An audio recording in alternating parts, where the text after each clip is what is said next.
The fashion industry produces somewhere between 80 billion and 150 billion garments per year globally. And nearly 3/5 of all of that clothing that is produced just ends up in incinerators or landfills within a few years of it being made. Welcome to Women We Should Know with international speaker, mindset reset mentor, author, and your host, Leslie Michaels. With audacious honesty and candor, the Women We Should Know podcast presents the wisdom and life-empowering insights of women who are the embodiments of innovation and social evolution. Please join Leslie as she shares potent conversations that will inspire your personal and professional evolutions. Well, here we are again for another episode, another opportunity to speak to yet another amazing woman. It is such a great joy for me to be able to host this platform and to speak to all of you and to bring to you the voices, the faces, the innovations of women who are truly breaking boundaries, tearing down the status quo, and creating new ways for us to be as women on the planet. It is my privilege and my joy. Today, we have a wonderful Gen Z with us. Now, this is new. I get to bring a Gen Z voice to all of you, and I am very excited about that because these young women are thinking so far outside the box that they can't even figure out where the box used to be. And I love that. Sheyenne Sky is a Dene Navajo fashion designer and the owner of Hajo International. Her collection is named after the Dene spiritual and philosophical concept.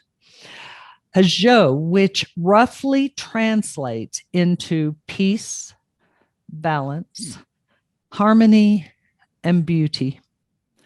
How gorgeous is that? Really? Her first line of products is a luxury knitwear collection made from ethically sourced and produced Mongolian cashmere, featuring Dene design and elements. I tell you what, I get to have an advanced peek at this next week. So excited about that. Sky believes the future of fashion will be led by a global network of indigenous-owned businesses using land-based sustainability approaches. Well, I'm all about that. And I know a lot of you out there are as well. So it's really a pleasure to be able to bring Sheyenne to speak with you today. Hi, Sheyenne. How are you today? Thank you so much for having me. I'm doing really well. That was such a generous introduction. Thank you. No, you're so welcome.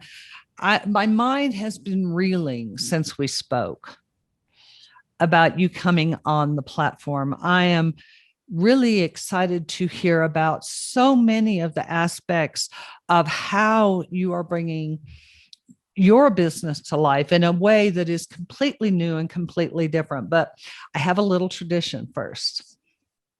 I always like to start our episodes by asking the guest, what is the one thing that is not in your bio that you would love for people to know about you? Well, I think it's very surprising to some people to find out that I'm from such a small town, given, some elements of my bio that we'll speak about in the near future. I am from Gallup, New Mexico, which is a border town here in New Mexico. And it's a really great place to have as a background for what I'm doing, because there's so many Indigenous artists everywhere, and there's so much Indigenous art that you almost become blind to it until you leave. And then you start to appreciate, oh yeah, like there's so many people who are just so creatively driven in New Mexico. It is so true. It is so true, isn't it? There really are. Mm-hmm. Yeah. I really encourage people to visit Gallup, New Mexico. It's a part of the Route 66 song, and it has just some of the coolest small galleries and small businesses that you can find anywhere in the Southwest. It does. I love Gallup myself. It's a wonderful place. Of course, we have so much throughout New Mexico Yeah, that Taos. is oriented toward art that celebrates the organic world. Yes, I would agree. Mm-hmm. Yeah. Especially because we're known for our jewelry here in New Mexico, and that Mm-hmm. obviously comes from the earth. And a lot of the mines, although, yeah, now there's not so many mines here in New Mexico, but there are Right. still a lot of US-based mines where they get their turquoise and their other materials from. Mm-hmm. And then, of course, the rug industry from the Navajos, it's very well known around the world. And historically, it's been very important for our culture. And Yes. there's, incredibly talented potters and lapidary artists, like people who make tiny, tiny beads by hand. It's really, really talented. But Those blow my mind every time. yeah, yeah. I have to focus to pick them up with my fingers, and yet somebody not only shaped those, but drilled a hole through the middle. It's shocking. Yeah. Yes, and then there are the basket weavers. I'm a big fan of the baskets. Oh, really? Mm-hmm. Yeah, I haven't really studied too much about baskets actually. So I'm glad you bring that up. That's a huge part of the culture here in New Mexico. Like I actually did read something about Navajo wedding baskets yesterday that explained how the designs indicate like the different stages of life that you go through. Mm-hmm. And there's always an opening at the center kind of indicating that everything is always happening. There's no everything is cyclical. The beginning and end is sort of the same. Right, right. And that takes us back to the fact that so much of the art in New Mexico is representative of and deeply influenced by the organic world. A friend of mine's daughter, well, she's a friend too, but she's the daughter. When she got married, I bought her a traditional wedding vase, she and her new husband. And the way you have the two spouts and they come in to create the one body of the vase, but the spouts are separate. There's a separateness and then a coming together, and both have to continue to exist to have the healthy marriage. And it had beautiful carving in it. And that was the whole representation. I thought that was astounding. And they're from Boston. Mm. So I bought it and I sent it, and I thought, well, if nothing else, they'll think of me when they send, and know that I was sending love when I sent it, because I did not know how they would relate to that. And she was blown over. She just loved it and sent me the most beautiful letter saying how that vase represented exactly how she and her husband had spoken of and consciously developed and envisioned their marriage to be. And it was just a reminder of the universality Mm-hmm. of, Yeah, of art that comes from the earth. yeah. I think with everybody, that's kind of like one of the best things about art. Like some things you'll get and you won't really understand what you're looking at. But then some things don't even need an explanation. You can sort of Right. like understand how the form's supposed to play into what you're supposed to think about. But Right. it's like a dialogue between the artist and, the viewer through the piece. Mm-hmm. And So, then the other component, it's almost like the artist gets to be a bridge between the organic world and the viewer or the recipient. mhm, And what a powerful, honoring space to hold, to be that bridge. right. Yeah. And speaking of that, yes, we go on and talk about art in New Mexico. Y'all come on out and see. But this segues right into your art and how you are incorporating all of these natural earth elements within your art. And one of the things I'd like to talk about is how it is specifically, I find this fascinating and informational, how it is that you came to produce your line of luxury wear in Mongolia. How did you get from Gallup to Mongolia, Sheyenne? Yeah, well, I have my dad to thank for that mostly. He is a really hardworking person and he's in mining.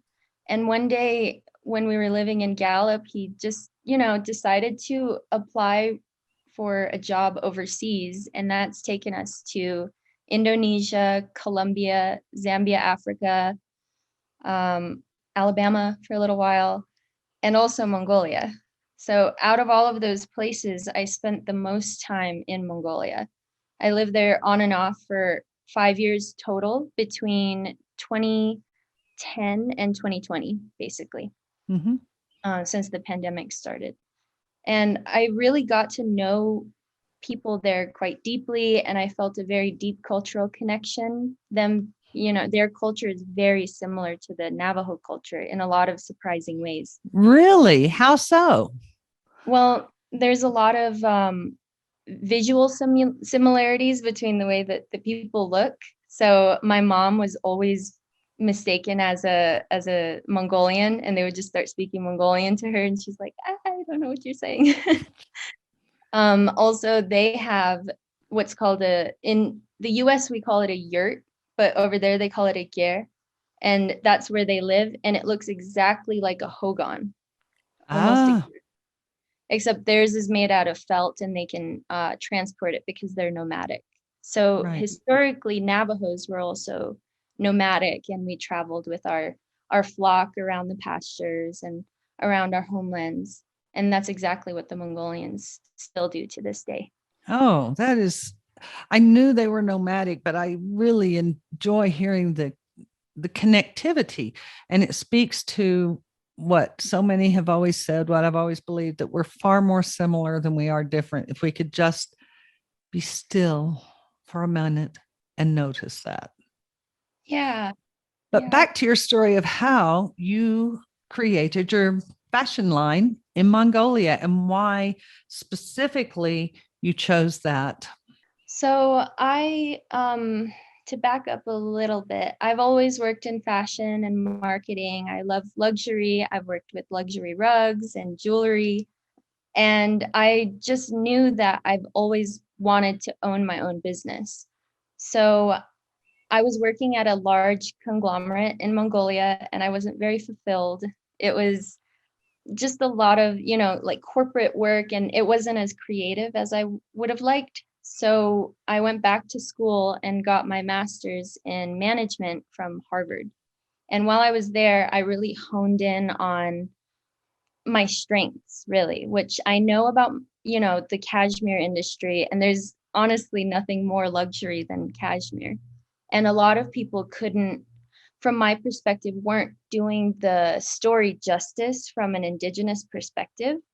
And I really want to push into that and have a cultural discussion between the Navajo Nation and the Mongolian country of Mongolia to understand, like, what is this like shared similarity thing that we have going on? Like, once there's a few cultural exchange programs, and there's, other than that, there's not a lot of dialogue between our two countries until the pandemic, and Mongolia actually sent a lot of PPE to the Navajo Nation directly.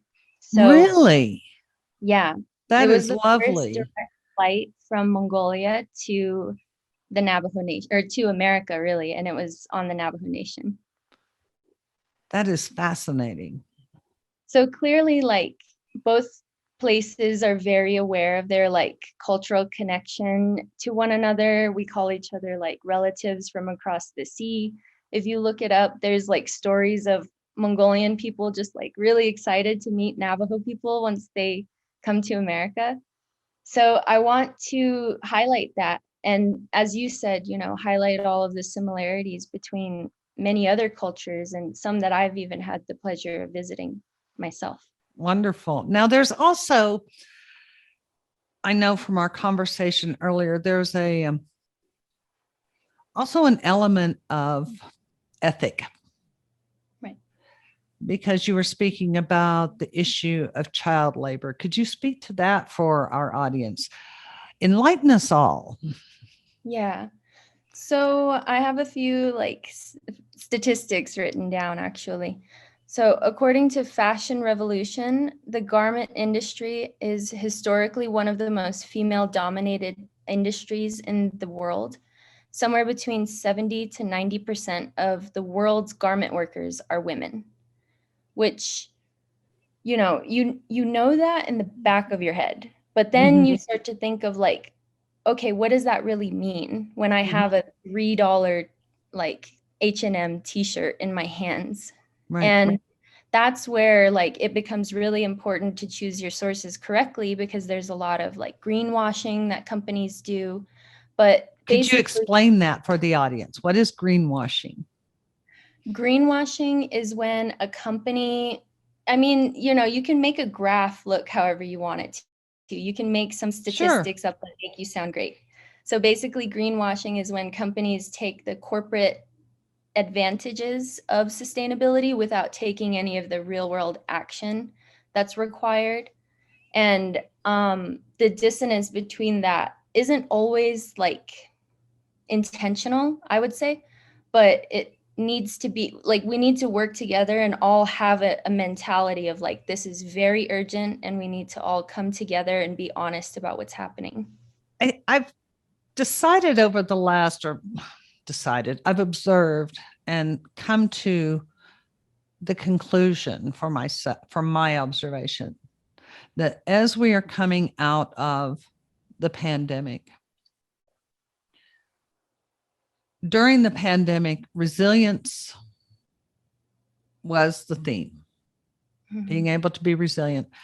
Coming out of that, what I see everywhere, from politics to social programs to situations like this, certainly with big business and greenwashing, is accountability. It seems to be our theme word, and it seems to be what we're all calling for in every sector. And that sounds to me like that's what you're calling for in this particular arena, in your arena of expertise. Exactly. Yeah. I was very fortunate to have a speaker in one of my sustainability classes at Harvard who was behind this initiative called Pay Up. So basically, at the beginning of the pandemic, there was a severe decline in sales. So what manufacturers did was just cancel all of their orders in Cambodia in particular. Sure. So then all of these people, mostly women, are in these factories with excess product that they've already made or just no work, and they were promised work. So it was just a completely disastrous situation that was caused, in my opinion, by corporate greed. There's no reason to completely cut off your supply chain like that. It even, it damages your relationship with your suppliers. Not even, I doubt they even have good relationships, to be honest, but it was so disappointing. So basically what happened was a group of lawyers came together, human rights lawyers, and people in the fashion industry who understand the dynamics of things. And they created this online movement to hashtag pay up. They forced these companies to actually pay the workers. Well, let's just say that again, hashtag pay up, for those of you who want to be sure that you capture that. Yeah. I think it's pretty much resolved now, but it's going to be an ongoing issue, as coronavirus and the supply chains and stuff continue to get back online. Right. So I would just encourage people to go to the website payupfashion.com if you want to stay involved with especially making sure people get paid in other countries for the clothes That's that we wear. wonderful. Now, you said several times, and we know this, as you said, in the back of our mind, that upwards of 90% of everyone in fashion are female. Specifically As with many areas in life, we see some female names out front. We actually see more female names out front in fashion than we do in a lot of industry, but there is still the super dominance of male names and male brands and male labels. I won't call any of them out because sometimes I wear their clothes. I'll just have to admit that that's true. But we know that that's true. We know that men still get a little bit of an edge ahead, and it's the women in the factories doing all the work. What kind of resolution do you see, and would you like to participate in bringing forward in that in that arena, in addition to the fact that you're going to be one of those big women out front with making a name for yourself and giving way to all other women? Well, in my business, I'm trying to really focus on the United Nations Sustainable Development Goals.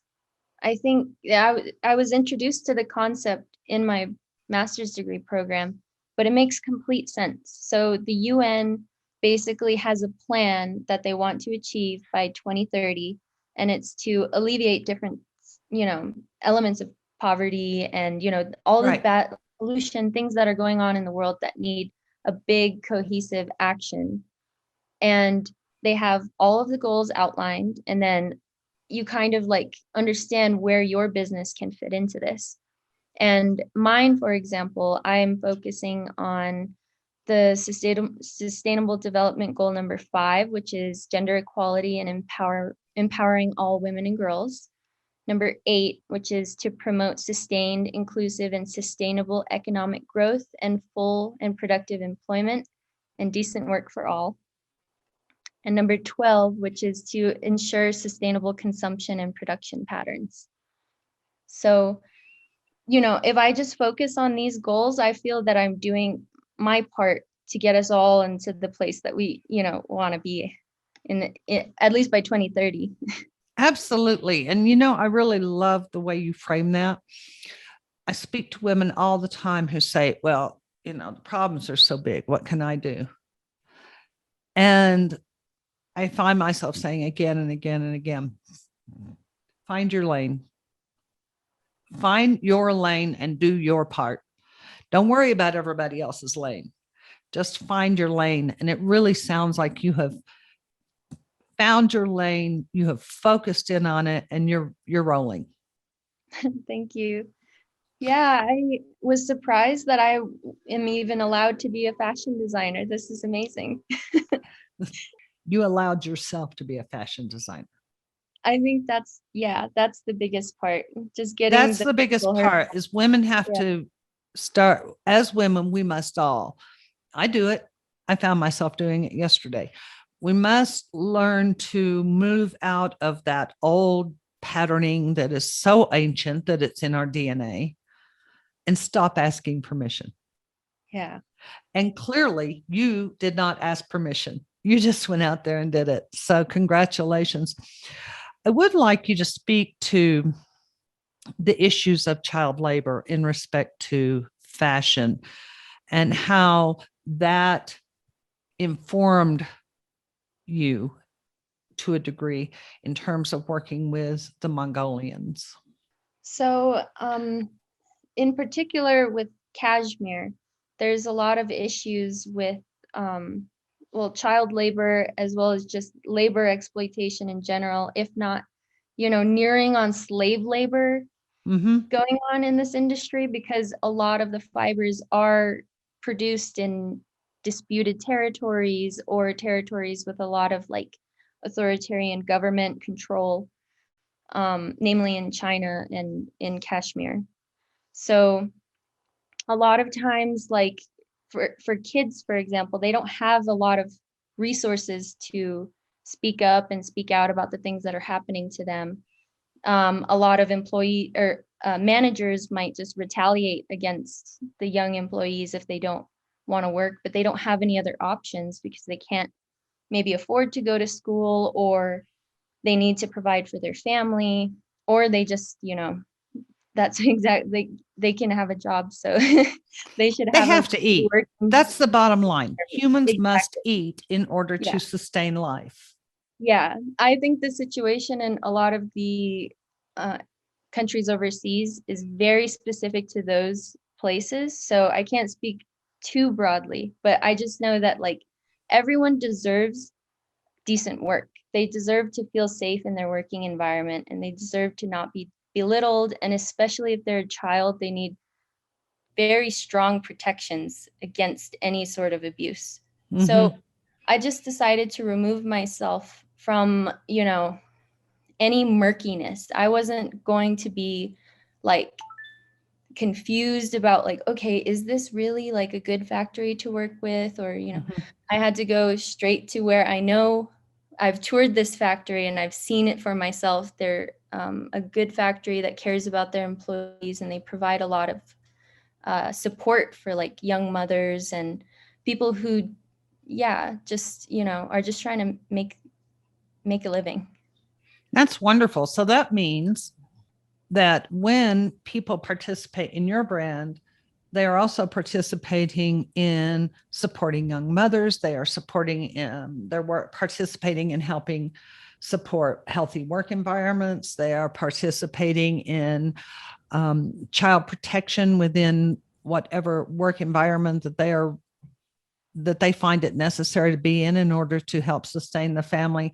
So it's a very, very much a broader reach than just having the most beautiful, most chic, most up-to-date cashmere products. A lot of luxury companies are starting to get on this bandwagon. They're starting to realize, oh, okay, upcycled fashion is cool, and maybe we can think about our sourcing a little bit more critically, or the damage that we're doing to the environment. But there is something to be said about new businesses that start from the bottom up with this mentality. I think really if you're thinking on a systems level, what I want to promote is Native American like traditional cultures, and I want those to be preserved and protected. So, herding and nomadic traditional cultures like that, and good working environments for the people upstream. And then really great products for people who love beautiful, luxurious, very well designed products, just like me. I know you said your primary focus in everything that you do is guilt-free clothing. I want to get as close to guilt-free clothing as I possibly can. So I'm building from the ground up, as I said, but even with the customer experience, like what you'd normally expect from a luxury fashion company is big ornate packaging with a bunch of things that maybe you'll keep the box, but you'll definitely throw away all the rest. Like the ribbons and the things like that. Because I've received those things before, and I'm like, okay, you can only get so many boxes, and do I really put my clothing back in the box? Never. So I want to remove all of that. I want to have recyclable packaging. I want everything to be compostable, if not completely biodegradable. And so far, so good. I've found sourcing for all of these things. So I'm just hoping that customers are responsive to, you know, maybe their expectations can be adjusted a bit with my mission. It's not a secret that fashion is an extraordinarily competitive industry being received. And how are you requiring space for yourself to participate? So far, I've been received pretty well. People that I've shown my very, very early drawings to were really excited about my collection. So I feel confident that, I'm an artist, I'm a creative, I can produce clothing and I understand the process correctly. But in terms of being a fashion brand and being someone in the fashion industry, it requires a completely different mindset to what is normally required, in my opinion, for like most How jobs. so? Well, there's actually a list of things that you can implement. They're called the anti-rules of marketing. And it's basically what all luxury brands do. It really shows you how to carve the way for thinking completely on your own, because people don't really want something that they've already seen before. They don't really want something that looks copied from someone else. They want something completely unique, and I definitely can bring that to the table.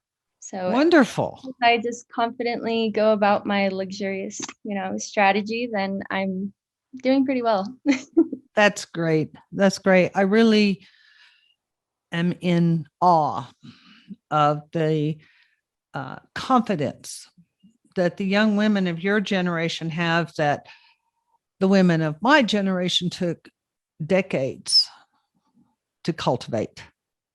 So bravo for you. I also would like from an educational standpoint and a standpoint of giving the audience a new way to look at their fashion spending. I would love it if you would speak to slow fashion. So the slow fashion movement isn't like a centralized movement from what I can tell. There's no like governing body that says what is and is not slow fashion. It's more of a mentality that's anti-fast fashion. So whatever, kind of H&M mentality that, okay, I need to go buy a new dress for every single occasion. You do the opposite of that. You don't need to buy a new dress. Maybe you could buy something thrifted. Maybe you could really work hard to find like a business owned by someone who's Black or Asian or Indigenous, and try to support someone's work rather than a big corporation.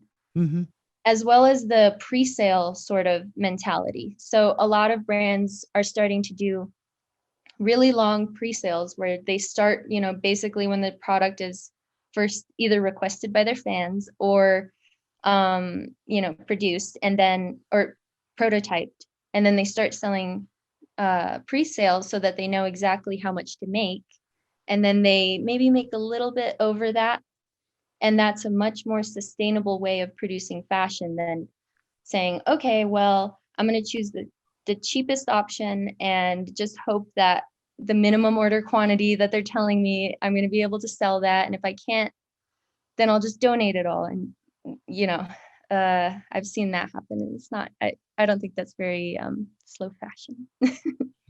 And I think, please correct me if I'm wrong. This is just my assessment. I think COVID had an effect on that. We all know that there's nothing COVID didn't have an effect on, but specific to fashion, I remember, I guess it was 8-9 months ago, when we had a very short window where some of the department stores were starting to open up as long as they only had 20% capacity and you wore a mask and all of the protection, did all the protective measures. And I went into a premier department store for one specific thing, and it was just shocking to my eyeballs.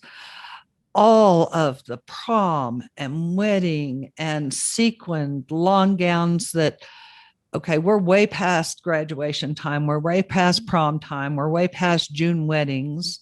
I don't remember exactly when it was, but it may have been last September. And the racks are just packed with all of this stuff that they had pre-ordered. And what were they going to do with all these sequins? I doubt that there was a dress in there for less than $500, and that was the low end dress. And then they went up from there, and I was just standing there agog looking all of this waste. In my mind, all I was looking at was this a massive, very sparkly field of waste. Mm-hmm.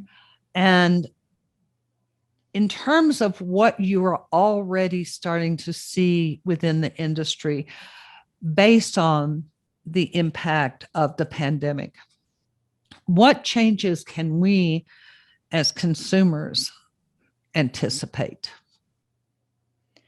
So, well, I'd like to start off with some statistics because Sure. that'll give us a little bit of context to what I'm saying. So this comes from Vox, 8 to 10% of global greenhouse gas emissions come from the fashion industry, which is more than the aviation and maritime shipping industries combined. Okay, just repeat that because that's worthy of making sure that we all heard that. So that's 8 to 10% of all global greenhouse gas emissions come from the fashion industry. And that is more than the aviation and maritime shipping industries combined. That is huge. There's more too. So the fashion industry produces somewhere between 80 billion and 150 billion garments per year globally. And nearly 3/5 of all of that clothing that is produced just ends up in incinerators or landfills within a few years of it being made. So just year after year, there's literally billions of garments being thrown into incinerators and all of that plastic and micro, stuff going into the environment. And they're, for the most part, persistent. They're ending up like back in our bloodstreams now through the things that we eat, because basically emissions go out from these incinerators. It falls down on the land below. Our livestock and stuff eats it. We eat the livestock. We end up with these chemicals and microplastics in our body. And this is something that, if you really want to get freaked out about it, Joe Rogan has. Sure, just freak us out, Sheyenne. I think a healthy dose of freak out can serve every once in a while as a good reality check. So just go for it. Well, yeah, there's many, many people who speak on the dangers of microplastics, and just having plastic on your body constantly is also something to be concerned about, probably. Now, wait a minute. I never thought about that. Having plastic on your body, but you would, wouldn't you, if it's being incinerated and going into the air? Yeah, it fluffs off and then you breathe it in, and when you wash your clothes in the dryer, there's a bunch of little fluff.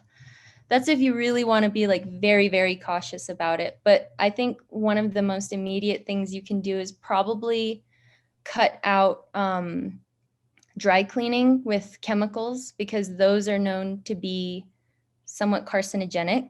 So they could lead to cancer. And they're persistent chemicals in the environment that don't go away. So many things do break down, and that's what's sort of fed to us, oh, don't worry, it'll break down. Or the other mode of thinking is the solution to pollution is dilution, which also isn't true. If they're persistent chemicals, they'll stay there forever. Right. So, yeah, it's called PEC. I think that's what the chemical is used in dry cleaning, and you can do a little bit of research on that to decide if it's something you might want to cut out. Well, we just got an all green dry cleaner here in town, up in Taos. Oh, that's wonderful. Isn't that great? So on my labels and in my garments, because obviously most people will get my clothing dry cleaned, I have a reminder in there: please use ecologically friendly dry cleaning techniques if you're going to do that. 5 years from now. Tell me who Sheyenne is and what she looks like and what changes she is affecting on the planet 5 years from today. June 23rd, 2026. Well, I hope by then I'll have a very established career as a fashion designer. I hope people will understand what I'm trying to do on a more broad scale, aside from just the fashion. And I hope to be an authoritative voice on Native sustainability in business and cultural issues as well. And I'm so happy for the indigenous people everywhere, but particularly of New Mexico, that we now have Deb Holland up in Washington, D.C. Oh yeah, yeah. I've met her before. She's so nice. She's so encouraging, and you just feel like so special when she's talking to you. Isn't And that her daughter beautiful? also is very talented. She's in the entertainment industry. Who's that? Her daughter, Deb Her Holland's daughter? Soma Holland. Yeah, she's Oh, great. well, we'll all get to watch for her. Hope that doesn't offend you, but from No. my side of the table, you are young and you are doing such dynamic things and you have such a broad scope of vision and have educated yourself to be able to implement everything that you want now and the things that you don't even know you want yet. For other women who are listening, who tend to trip themselves with the I can't because, and then there are 10 million becauses. What is the one thing you would offer to them or say to them? Maybe for some people, it has to come to a point where you have to. And I think that was the case for me. I have always wanted to start this business, and I've tried multiple times in the past. The first time was when I was a sophomore in college. I tried to make like a Mongolian and Navajo t-shirt company, but people weren't, I don't know, it was probably on my end or just my mentality. So I just kept trying and kept going at it because my philosophy is that it's gonna happen anyways because I'm so obsessed with the idea that I'm just gonna drive everyone around me crazy if I don't achieve it. So I'll just keep talking about it. And basically, I realized the more like Hojo as a spiritual concept as well, the more seriously you take your balance and your just, natural given talents and things that you are naturally interested in, like seriously, everything starts to fall into like a very nice, like the universe won't give you too much where you've bitten off too much if you really focus on that. So the more I think about Hojo, the more the universe shows me Hojo back. That's beautiful. Thank And you. I actually believe that. Thank you. Everything that we place our focus on is where we place our life force energy. That's just my belief. And so life feeds life, feeds life, feeds life. Yeah. And all the like, difficulties, just know that it comes and goes. Like I don't wake up every day like, yay, I'm a fashion designer. I'm like, like my designs are like, is anyone even gonna buy them? It's a, it's a day by day thing.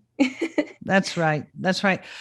It's been in my observation working with women for 30 years that they can become too easily discouraged. Yeah. And I really appreciate you sharing the story of you tried to start the t-shirt company when you were a sophomore, and then you had the next step and the next step. And there's an old saying that I believe is true. It really doesn't matter if you fall down 100 times as long as you get up 101. Mm-hmm. Yeah. I definitely agree with that. Or there's like a meditation perspective that we could put on it because they say that no matter where you start from meditation, you can arrive at nirvana and enlightenment. You can think about like a teaspoon Right. as deeply as possible, and then somehow it unlocks the universe for you. That's right. That's right. In closing, you have been a fascinating guest. I thank you so much for being willing to come on the show and share your vision and share your journey. Thank you. As we begin to wrap up, if you were to leave the audience with one thought, what would that be? Well, fashion is a $2.5 trillion industry, and it's funded by all of us. So really, please consider where your money is going when you make purchases to clothe your body. Wonderful. It's a good reminder. We can't have too many reminders based on the level of saturation that we receive from the media. Right. Yes. Yeah, just mindful. We pay attention. We read the labels on our items we buy at the grocery store, even the health food store. So now start thinking about our clothing a little bit more fully. As always, I will have all of Cheyenne's information in the program notes. Just go to lesliemichaels.com and then click on podcast. She'll be there. We'll have her URL. We'll have all of her links, LinkedIn, Facebook, wherever she is, we will have a link to connect you with Sheyenne. And also, because she is so committed to the sustainability aspect, I'm going to invite her to send several links that will allow you to continue to inform yourself about these issues around sustainability and fashion and any other thing that she would like to share with you. So thank you for tuning in to yet another episode of Women We Should Know. And as you go about your day, I'd just like to remind you, you are stronger and wiser than you know. Thanks for tuning in, everyone. We hope you received inspiration for expanding your own social innovation and influence. Help us inspire others by sharing this episode and leaving your comments over at lesliemichaels.com/podcast. For more tips, insights, and support in creating a fully audacious, professional, and personal lifestyle you love, visit our Women We Should Know community on Facebook.